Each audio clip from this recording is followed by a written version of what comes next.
Hi guys, and welcome back to this week's episode of the In the Hub podcast, brought to you by Playbox Technology UK.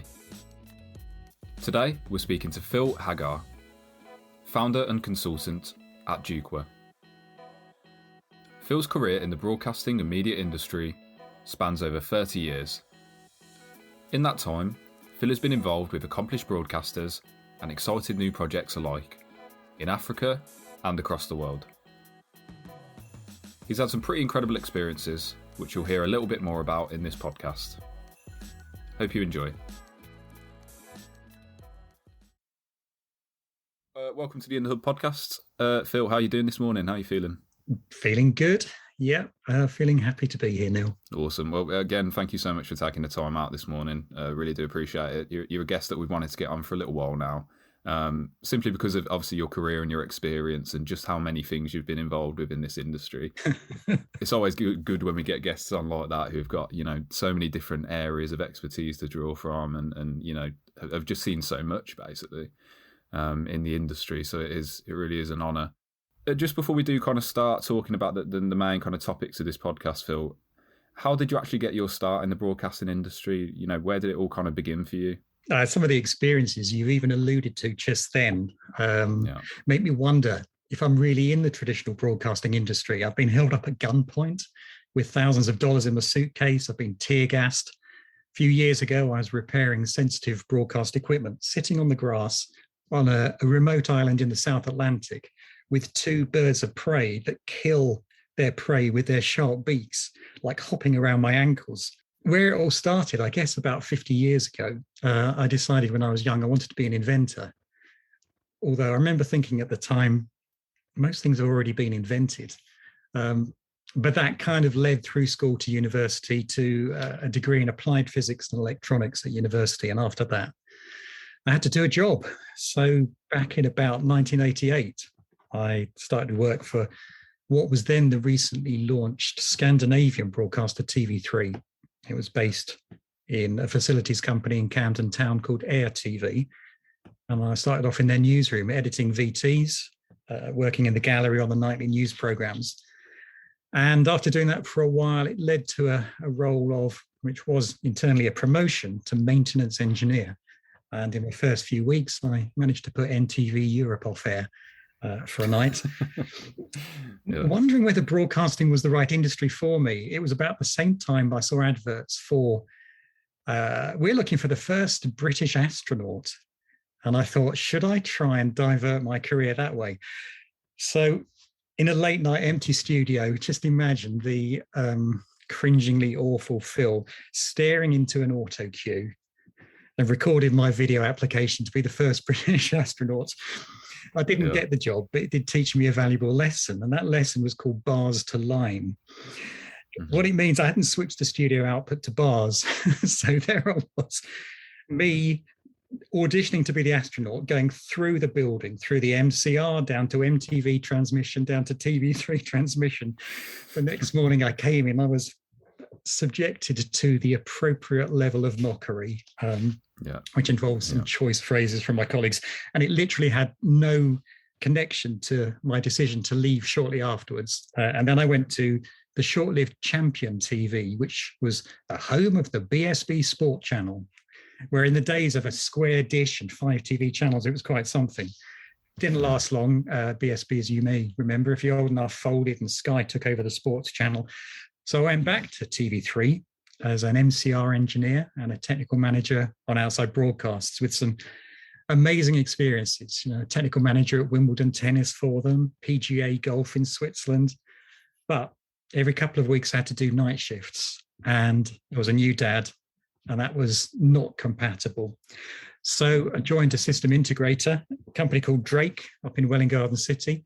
And that's when I learn how TV stations were built. I mean, it sounds like it's out of a film, to be honest, Phil. I feel like it definitely needs a documentary making about your experiences. Actually, my kids still have a VHS of that astronaut application, which is brought out at Christmas to humiliate them. Oh, that's brilliant, mate. I was going to say, have you even worked in broadcasting, really, if you haven't put the channel off air for a certain amount of time? But I can imagine at the time that's quite a worrying prospect, isn't it? Yeah, you obviously touched on some of your experiences there and projects that you've worked on, Phil. And I'd hate for you to kind of pick a favourite out and you know and do that kind of thing. But has there been a kind of highlight role or a highlight project for you that particularly stands out when you look back? While I was at Drake, I saw another once in a lifetime job advert. And a few months later, it was around about 1994, my wife, my 18-month-old daughter, and I landed in the African bush to launch Zambia's first national independent radio station. It really was life-changing, living with snakes and scorpions, motorbiking to work as the African sun came up over the farm that we were based on, or finding the staff bus had broken down. So I had to then go in and present the 3-hour breakfast show and much more. And the context was Zambia had been like a single party state since independence with a president called Kaunda. And after Kaunda stepped down, because they were the first democratic elections, the new president decided to open up the airwaves. And so with no oversight, a 27-year-old guy who'd previously just been, you know, living and working in Welling Garden City, was able to volunteer to join a Christian charity, to fly to Africa, to recruit and train a team of 30 amazing Zambian staff to broadcast via a 100 kilowatt shortwave transmitter, which could reach about a dozen African countries. I mean, it's like a big toy box in a way. We used to get listeners' letters in from like the middle of Africa, Rwanda and Burundi, and right down south to Zimbabwe and South Africa. And I made loads of lifelong friends. I'm still in contact with them now. And it gave us, and my young family, chance to really explore around Africa, make some really great friends, hospitality and wildlife. And it was a bit of a pose at times that we went down to the Victoria Falls that are on the border of Zambia and Zimbabwe. And imagine walking alongside the falls, you're drenched in spray. The falls are known locally as Mozio Atunya, which means the smoke that thunders. So that smoke is the spray drenching you. And as well as the amazing view, got my little radio, turned it on. From hundreds of miles away, I could hear a program that I'd recorded a few days earlier. It was me and my voice. It was such a posy thing to do, but such an amazing opportunity. Yeah. And sharing, I just love sharing that broadcast experience I'd got in the UK with those lovely guys that I work with. And 25 years later, the station's still running. And I also had the fun of having a multi-track audio recording studio. So we would invite musicians in and say, look, you can record your album here for free, and then as long as we can use it on air. And we were one of the first stations to pay copyright fees in Zambia to help set up the whole copyright industry. And so the musicians then had a mastered album that they could then take and duplicate and make money from. Yeah. It's brilliant stuff, isn't it? It's such worthy causes, and like you're saying, being able to bring that knowledge that you gained here, take that to obviously Zambia. And like you're saying, the station's still prospering now, isn't it? So it's really fantastic. It is. And I started another one. And the funny thing, Neil, when I was in Zambia, without knowing any of my childhood aspirations, they gave me an African name, Kulenga. Yeah. Now, Kulenga means to create, or I like to think, inventor. God, that's brilliant stuff, isn't it? I'd want to be called that at home. I'd go back to the UK and be like, this is my new name now. So obviously, Phil, this all kind of leads up to what you're doing currently, and that's Jukwa, isn't it? Is that pronounced right? Nearly right. And it's quite often pronounced like that, but it's really Jukwa, and it means platform in Swahili. Got you. And it's just a broadcast consulting company that I set up about 10 years ago. We do things in reasonably unusual, often difficult and remote places. And the focus is really just on the experience that we've got. Because you see, in Europe and the UK, things are very dynamic. They're really changing. And sharing that broadcast experience with clients, usually in Africa, but not exclusively. And that means everything from business plans behind the startup of a channel to the design and project management, installation, even interviewing staff, sourcing the content, and these days, of course, advising on OTT platforms. Yes, of course. Yeah, that's the major one at the moment, isn't it? And I was going to ask, what is the kind of most common reason that people come to Jukwa for your services? Is it this kind of whole move into the cloud, finding new ways of driving down cost, or is every project very, very different for you? In Africa, I don't think cloud is universally accepted as part of a broadcaster's toolset, because stable mains power is not guaranteed, let alone an internet connection. The internet penetration is really is growing massively. The speeds are growing and the costs are coming down, but there are reliability issues around the cloud. And I can't generalize because Africa's got 54 countries from low income to high income. They're each really, really different. But did you know in Africa, climate change impacts the cloud? And it's not some cheesy joke about weather, but several countries in Africa use hydropower to generate electricity. And if the weather patterns change, as they have, then it impacts rainfall, as it has done. And that means large lakes with dams haven't got the water level to generate electricity. So that means long power cuts. And so broadcasters spend lots of money on diesel for their generators, which impacts their financials. But in the unstable environment, it means that the local internet is not reliable. Another thing you asked, Neil, is it because they want to find ways to drive down cost? Well, I had one brilliant client. I had no cost concerns at all in Africa. And they changed their plans. We started off doing a business plan for them to launch a single sport channel. They ended up launching 100 channels. And on a platform, on a satellite platform, it's still going strong years later. And that was unusual. Realistically, 9 out of 10 clients are very, very sensitive to costs. And the sort of innovation that you live and breathe, and I also hope to do that, is reducing the startup costs. Like, for example, one of our customers can deliver live studio programs, let's say from Kampala in Uganda, capital city of Uganda. They can deliver their live studio programs over the internet to a play out and uplink center in Nairobi, Kenya, up to satellite, including the space segment, in SD for about $2,500 a month. Now, when your distribution costs this low, it means if your creativity is high, that there are real opportunities for new channels to launch. And I guess why our clients come to Juqua is we're open with our experience. What we don't want to do is sort of like palm off old tech and old ideas on Africa. Well, we want to just take some of the really great stuff that we see and share it with them. And we really understand what it's like on the ground, especially in difficult places. And we want them to succeed, really. And unless it sounds a bit cheesy, to actually love working with us. Yeah, no, 100%. That's very admirable. I think, it's quite easy to get caught up in the bubble of the cloud, isn't it, when you're seeing so much news in the UK, in the US, and in Europe mainly. Very easy to get caught up in that whole bubble and move in with that. But like you're saying, it can be so different based on country to country and even area to area. So Phil, obviously I understand it as well as running Juqua and taking in clients and doing projects. At the moment, you're also studying for an MSc. Is that correct? Yes, and thanks to my long-suffering wife for putting up with the fact I've had no spare time virtually in the last 20 years. I can imagine. I think broadcasting is a bit like a stool with 3 legs. So if like one leg is content production and another leg is the technology, the third leg, which was my wobbly leg before, was the finance.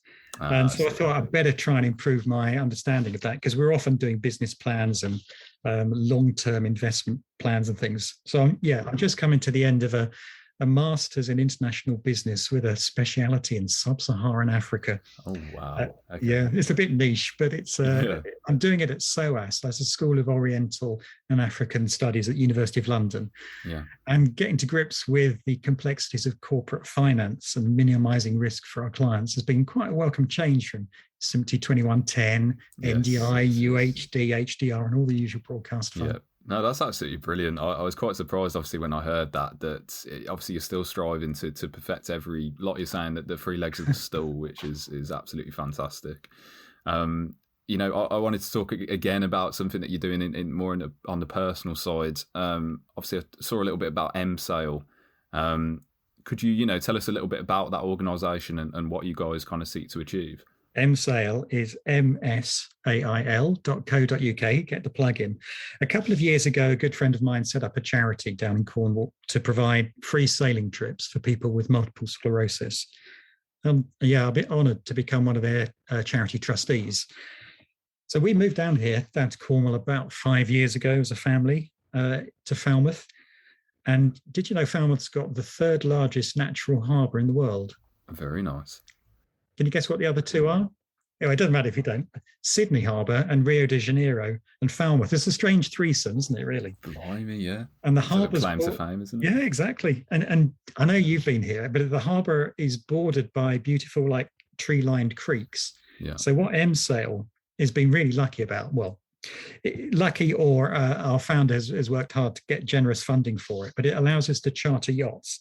And we offer gentle sailing days along the coast to people with multiple sclerosis. I mean, this year, due to COVID, it's been on hold, but anyone interested can check out the website at msail.co.uk. We'd love to welcome newcomers on board. Yeah, no, I think that's absolutely fantastic initiative. And obviously being to Falmouth myself, I didn't get to go on the water that time. It was quite short notice that we went, but it's being by the harbour, it's just fantastic views. And seeing a lot of people having fun on the water as well. It was had a cracking time, to be honest. It was brilliant. If we just recap now, we look back on obviously all your career, your experiences. Out of all of those kind of major changes that have happened in the last 20 years in broadcasting, what do you think has been the single most influential change? Neil, as I often do, I'll look at it through an African lens, but globally, it's the impact of the internet. Like 25 years ago, when I was living on a farm, an hour outside of the capital city, I literally had to drive an hour along a dirt track to get to the nearest telephone line. So I could call, weep down the phone to my parents, my family. Oh, we really miss you. Yeah. It used to cost loads of money. And now I can have a live two-way video call to exactly the same place on Earth for fractions of a penny. And as well as impacting broadcasting, I think the internet's impacting entire populations. A bit of geopolitics. Zambia's had elections recently, and they've elected a reformer president. And I'm convinced this new president it's partly due to broadcasting and partly due to the internet, because it allowed Zambian citizens, especially the young people, to have a more global view of education and development. And broadcasting and the internet shone a light on the sort of things the old government got up to. So Zambians this year have voted to choose a different path forward for their country.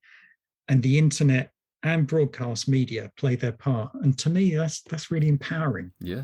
Oh, 100%. It's easy for me to say sometimes, being 24 now, that the internet is almost all I've known. Around that kind of 2000 time, that's when it really started picking up. But I can only imagine, just how much it has changed so many aspects of people's lives. And like you said, it's got so many benefits for people in countries like that. And like you're saying, it's just crazy to think that, like you're saying, you had to travel down that dirt track, make it hugely expensive, hugely inconvenient phone call. And now it's achieved through Zoom and you can see them. And and it's a very little latency as well, which is always handy. So Phil, a little bit more of a deep question now, one more difficult question, and then I promise we'll let you go. In one word, what do you envision for the future of the broadcasting industry? In one word, Neil, democratization. It's quite a long word, but what I mean is the hurdles to get into traditional broadcast are getting smaller and smaller. Yeah. And what is broadcast in itself? It's like a larger and larger umbrella, to mix my metaphors. Yeah. Just consider podcasts and their global reach. I mean, that's broadcast, isn't it? I'm not even going to go into social media. So I think as broadcast gets more and more democratized, the opportunity for creativity and storytelling just grows and grows. Yeah. I think that's a fantastic answer. Obviously, we have a lot of people say cloud, we have a lot of people say streaming, but I think that sums it up really nicely, like you're saying. And the umbrella of broadcasting expanding every day, isn't it? It takes on a new meaning every day to be a broadcaster, which I think is really exciting. So Phil, obviously, thank you so much for joining me today. I really do appreciate it. Are there any kind of exciting projects coming up for Duqua that you can talk to us about today? Well, probably the most exciting is the launch of our first product, because up until now, the last 10 years, we've just been consultants. Well, not just consultants. We've been consultants and we've been happy doing it. But we're launching Video Site, and that's an OTT platform specifically designed for African storytellers and content producers. And the way it came about is I spent several years trying to find just the right OTT platform for some of my clients, so they could launch their own OTT services. And don't get me wrong, like for the top 20% of broadcasters in the market, they've got more platforms than they know what to do with, as long as they've got the money to pay for them. But what about the other 80%? I mean, some of these guys, their studios are a couple of DSLR cameras going into a PC-based vision mixer running software like OBS. And they're never going to be able to pay those costs, but they're creating great content. So we figured if we can't find one, why don't we make one ourselves? We've spent about 18 months building it. So rather than costing our clients to launch an OTT platform, we're underwriting it. And instead of our clients paying each month for the platform to operate, we're going to pay for that as well. And we're simply just going to share the upside with them. So if they make money, we'll make money. And if they don't, they won't pay us anything. And the model, Neil, kind of goes back to that multi-track recording studio 20 odd years ago in Zambia. That was music, and that gave artists the chance to turn their skills actually into a living just by letting them master their first album, which then they could sell. And I want to repeat that model for African video content producers so they can earn a living from their creativity. So unlike things like what are called aggregator sites like YouTube, each of our clients will get their own OTT platform in their own brand with no competing content on it. So our first client runs a major music venue and is going to be offering live and on-demand African music concerts to a worldwide audience. So it's a change of direction from consultancy, but there was a gap in the market for a new business model, and hopefully that means an opportunity for video sites and for African content producers that want to launch their own OTT services without the risk or without the cost. Yeah, no, I think that's absolutely brilliant. I think, like you're saying, there's so much potential out there. It's a shame that it doesn't get to embrace these new mediums and get through to customers in these ways, which I think is absolutely brilliant. So, Phil, how can people get in touch with you and get in touch with Jukwa if they want to inquire about anything that you've spoken about today? Jukwa is a JUKWA.com. Give us a shout. You'll find us happy to share ideas. And for sailing people with multiple sclerosis, let me just say again, msail, msail.co.uk. So do pass it on. And thanks for the chance to promote both Jukwa and msail on the podcast. No, of course, Phil. I think it's been a great chat. I feel almost enlightened having spoken to you today. Just to hear how much that you've obviously been through, and to get to the point now where you're still innovating, you're still pushing forward, obviously with this African focus, and trying to get the best for those guys, which I think is absolutely brilliant stuff. Thanks so much. Oh, well, thank you very much, Phil. Really do appreciate it. You're welcome. Take care.